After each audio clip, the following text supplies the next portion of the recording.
Happy Friday, everyone. My name is Nathan. Welcome to Motorcycle Training Concepts. So up until now, all we've been covering is conceptualization, ideation, and awareness for a lot of the hazards, a lot of the things that you need to know before you get a bike. So it's time to start looking into gear. So first things first, of course, head protection. If you were to have one piece of gear and that's all you had, and you still decided to ride, it has to be a helmet. You have to have a full face helmet or a modular helmet where it's shut and you're not riding with it up.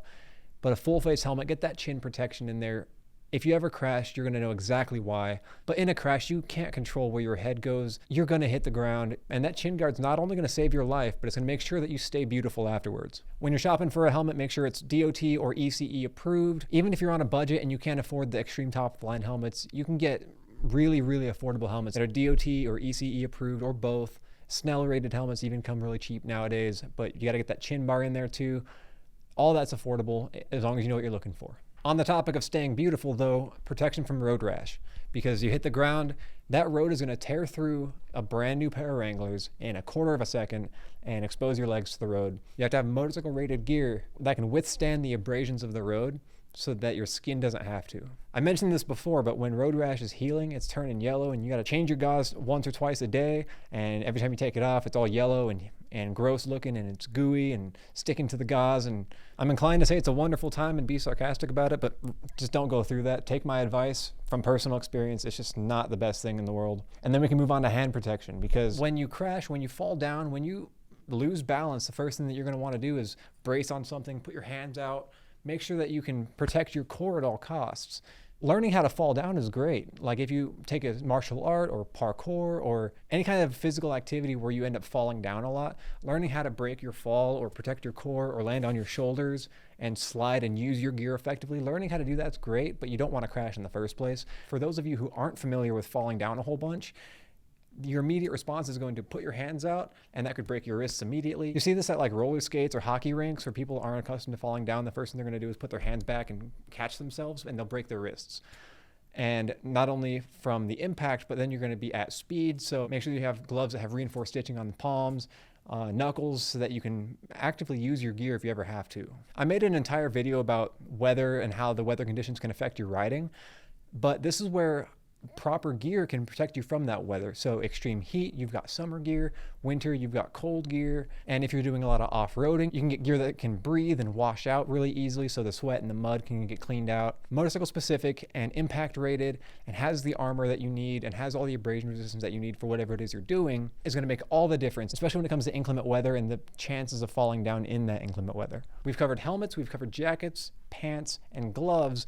And now this last part that's just as important as the rest is what kind of boots you're wearing. And as an instructor talking to a camera, I feel inclined to say that motorcycle boots are the way to go all the time, and you have to be wearing them. You should be wearing them all the time.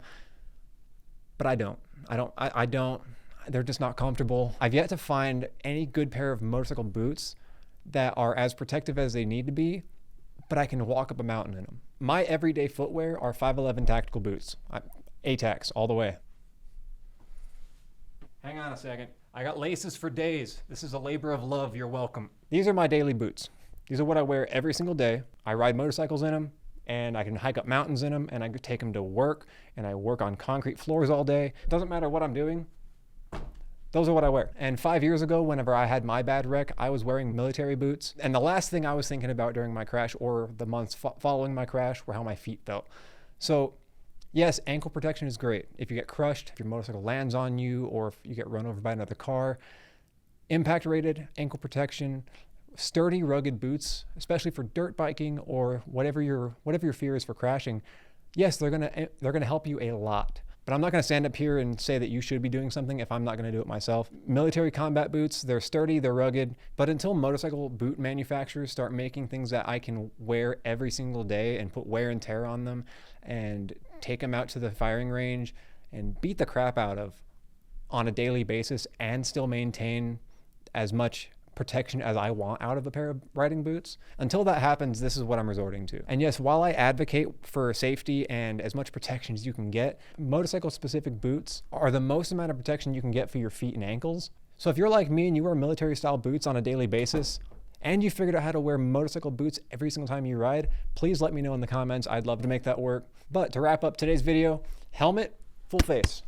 Get that chin guard in there. Make sure it's crash rated, but you can get those super affordable. Jacket, gloves, and pants. Make sure that they're all motorcycle specific, abrasion resistant, got the armor rating in there. Make sure that they can handle all the roads so that your skin doesn't have to. Boots, yes, you should be wearing boots every time you ride. And what I mean by boots doesn't have to be motorcycle specific, but if you can pack a pair of tennis shoes with you, that's great. If you wear boots like I do and figured out a way to carry them with you everywhere you go, let me know. But these have a shank in them. They got that steel toe. They'll protect my feet as best as possible. And they're comfortable enough that I can do everyday life in them as well. So that's the bare minimum I recommend. I hope you all have a good weekend. Ride safe, ride smart, and I'll see you next week.